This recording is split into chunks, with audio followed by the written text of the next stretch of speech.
भारत के लाखों कर्मचारियों के लिए एक बड़ी खबर आने वाली है। कर्मचारी भविष्य निधि संगठन यानी ईपीएफओ अपने नियमों में एक ऐतिहासिक बदलाव करने की तैयारी में है, जो 1 करोड़ से ज्यादा कर्मचारियों का जीवन बदल सकता है।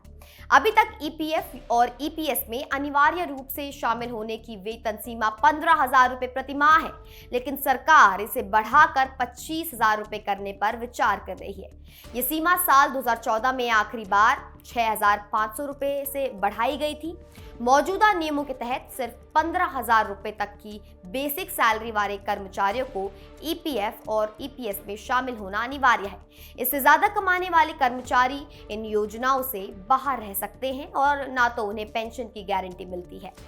वित्तीय सेवा विभाग के सचिव एम नागराजू ने कहा है कि 15,000 रुपए से थोड़ा भी ज्यादा कमाने वाले लाखों कर्मचारी पेंशन कवर से वंचित रह जाते हैं और बुजुर्ग होने पर अपने बच्चों पर निर्भर होना पड़ता है।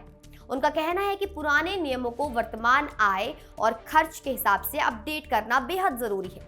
अगर ईपीएफओ वेतन सीमा को 25,000 रुपए तक बढ़ाता है तो 1 करोड़ से भी ज्यादा नए कर्मचारी पेंशन और भविष्य निधि के दायरे में आ जाएंगे।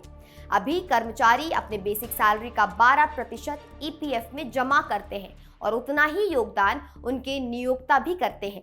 अगर वेतन सीमा बढ़ाई जाती है तो इन दोनों का योगदान भी बढ़ जाएगा, जिससे कर्मचारियों का ईपीएफ बैलेंस बड़ा होगा और भविष्य में उन्हें ज्यादा पेंशन मिलेगी। विशेषज्ञों का कहना है कि भारत में अभी भी ज्यादातर लोगों के पास सुरक्षित रिटायरमेंट की कोई पक्की व्यवस्था नहीं है। ईपीएफ की सीमा बढ़ने से हजारों लाखों कर्मचारी स्वतः ही सुरक्षित बचत योजनाओं से जुड़ जाएंगे। इस बदलाव से कर्मचारियों को 3 बड़े फायदे होंगे। पहला, उनका हर महीने का योगदान बढ़ेगा। दूसरा, उनका ईपीएफ बैलेंस बड़ा होगा। और तीसरा, रिटायरमेंट के बाद उन्हें ज्यादा पेंशन मिलेगी।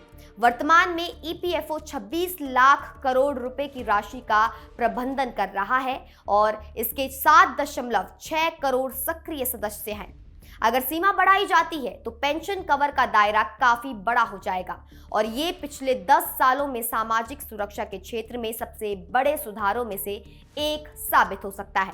माना जा रहा है कि केंद्रीय न्यासी बोर्ड इस प्रस्ताव को आने वाले साल की शुरुआत में मंजूरी दे सकता है, जिससे लाखों कर्मचारियों का भविष्य अधिक सुरक्षित हो जाएगा।